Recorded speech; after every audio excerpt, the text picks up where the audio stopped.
the HELOC is a simple interest vehicle. So when you pay interest on a HELOC, you are paying interest on the average daily balance. So it might go high, it'll go low throughout the month, and it kind of creates this wave account almost looking thing. The interest that you pay is based on the average daily balance, right in the middle of your peaks and your valleys. And so the way our system is organized is it's really dependent on the timing of the payments, Kirby. So because our shred account, which is the line of credit that we use, is the main thoroughfare, if you will, of the income. Income is being deposited in from a rental perspective once a month. If we're talking about W-2 income, it might be twice a month that it comes in or more. But as money gets deposited in, it brings the overall balance of that HELOC down. And then throughout the month, we leverage the HELOC a little bit if we're paying our expenses and those kinds of things. But what we're essentially doing is we're paying pennies to borrow dollars to shave off hundreds or thousands of dollars on the back end. So while it may not make sense in the moment, like I'm borrowing $3,000 or $4,000 at 9% to pay it against a $300,000 balance, how does that make sense? Well, the reason it does is on the $3,000 that you're borrowing, $3,000 or $4,000 you're borrowing, you might be only paying $18 or $20 a month in interest on. But when you drop that on your mortgage, it might have you saving $12,000 to $15,000 at in one fell swoop because of the interest that you're not paying. So seeing it in black and white and numbers in the software makes all the sense in the world. And we have folks who will say, "Oh my God, I cannot believe how fast the mortgage is being knocked down and just how much interest is being saved." And what ultimately happens is they go, "I know I'm paying interest on the HELOC, but it's super negligible. There's not a ton of interest going over there comparative to how much I'm knocking out on the mortgage or the rental property loan that I've taken out." So, when you compare apples to apples, it is a simple interest vehicle borrowed in short bursts over short amounts of time compared to a 30-year amortized loan where the amount of interest on the front end is massive. That's the biggest advantage in terms of why we're using the line. Yeah. And if your mortgage is newer, it's even more effective, right? Because the amount that you're paying the debt as opposed to principal is just so much higher. So I guess why can't someone just do this on their own? Like what benefit does Shred provide then? Yeah, God, that's such a good question. And in the nature of full disclosure, like I've racked my brain on how to answer this question because again, being completely transparent, could someone do this on their own? Probably. Someone could go out and figure out how much can I send in as a lump sum payment and all of that. I think what our software and our course and the community offer is probably threefold. Number one, the software itself does all the complicated calculations for you. So we have created a really complex algorithm that takes your income, your expenses, your debt profile all into account. And it's telling you on specific days at specific times, send this lump sum amount to the debt that makes the most sense. And what we've had, from an experience perspective of our members, they've said, "I love the fact that I don't even have to think about how much I'm sending. I just send it and it works." And so number one is we've done the math for you and the software tells you. The community is amazing from a support perspective because there are hundreds of people in the community now that are all cheering each other on and saying, "Hey, here's what I'm doing that's a little bit different," or "I'm using this credit card versus this credit card to pay expenses." They're very supportive of each other in the community. And I think that in itself is important because people can feel like they're out on an island if they're doing something different. Yeah. And it wouldn't surprise me if, folks in your community probably have friends and family that are like, "You're crazy buying all those short-term rentals. What are you doing going into debt to take these on?" The third thing that I would say is there is a behavior modification that has to happen. And the software, the community, our coaching program helps people get over the hump of changing their behavior. And the behavior looks like decades upon decades of learning what to do with money from your parents, which is we live in a banker's business model. So if we want to buy something expensive, We go to a bank, we borrow a certain amount of money. The bank tells us how much the payments are, and we dutifully make those payments without ever questioning, is there a better way of doing this, more advantageous to us? So the behavior mod looks like logging into the software, getting email blasts and text reminders on a regular basis of what to do and when. And curiously enough, I think once people are with us for, usually it's in like the 3 to 4 month mark, they go, oh, I totally understand what we're doing. I would never go back to the way we did it before. Yeah. Because the behavior now is so ingrained in what they're doing, it's just easier and easier.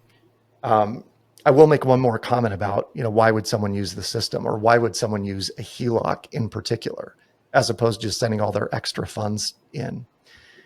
There was a book called The Psychology of Money, written by Morgan Housel. It's probably on your bookshelf at some level. I did read it a while ago. Yeah. In the book, Morgan Housel said, people will do not what is logical, they'll do what is reasonable. So I've had financial advisors who would say, well, logically, you'll make more money if you just put it all in the market, right? And real estate investors might say, no, I'd be way better off just leveraging to the hilt and not worrying about paying debt off. And there's a part of that may be true. Like at some point, if you're comfortable with 100 or 500 or 1,000 doors and you want to manage all that, great. But there are some folks out there that will say, listen, I just want really good cash flow to live on. And I'd like to be there in 3 to 5 years. How can I do that? And with Shred, that's possible.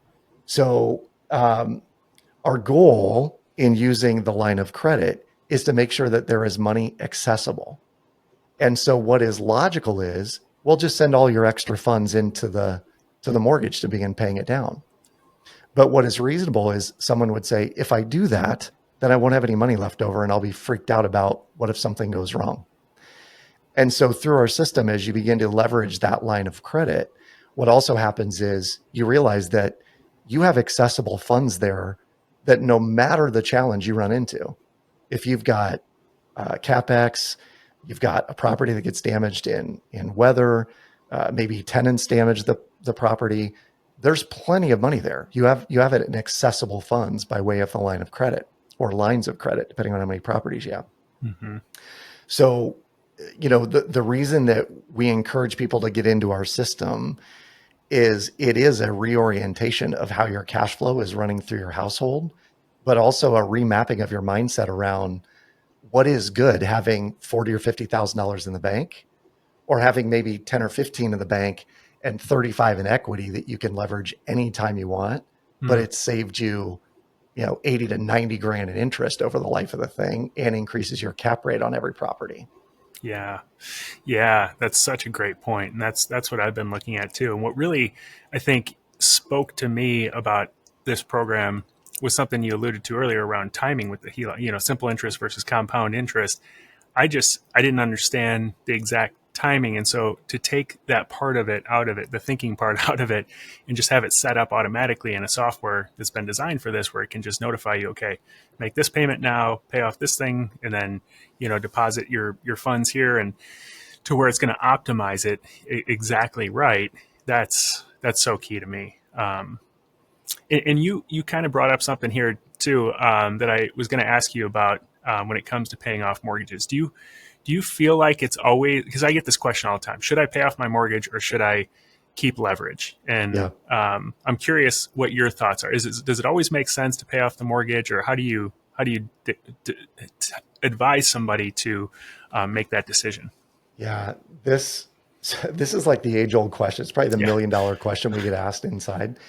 And here's maybe my 2-part answer to this. Number one, some people are all about just how can I get to zero? Mm-hmm. And I think quite often that's because they came from a household where either a parent was super over leveraged and maybe they had some negative experience with it, or their family was just anti-debt. And so the goal is to get to a point where you're at zero. Dave Ramsey family. Say that again? A Dave Ramsey family. A Dave Ramsey family, exactly. And so if you are going down that road, then I could make the argument that it's a great thing to pay your house off entirely. And in fact, we've done it 3 times over. We've lived in the same home for 15 years. We've paid it off 3 times. So paid it off, Rates dipped. I was like, it makes all the sense in the world to go redeploy leverage. We went back, shredded it again, did the same thing again, and have now, eviscerated the mortgage the third time. The flip side of the coin is I think it does make sense to keep some leverage on properties. And where shred really comes in handy is maybe the goal isn't to get it to zero, but maybe the goal is to get your mortgage balance down to a point where the majority of your payment is going towards principal, a very little bit is going towards interest, and we can reduce your payment down to the ridiculous where the cash flow on your properties is such that it doesn't really matter if you pay it off or not. Yeah. Right. I mean, that your tenants, your residents are covering way more than you owe on the property every single month. So your cash flow is significant. You're paying it down over time, little by little, and you're okay with having a little bit of leverage. In fact, I've heard from some insurance companies, it's better if you do, because then the mortgage company is on it. If something happens to that property, that the insurance companies will go after the mortgage company first, or vice versa. The mortgage company will go after the insurance company if something happens because they have an interest in the property. Yeah.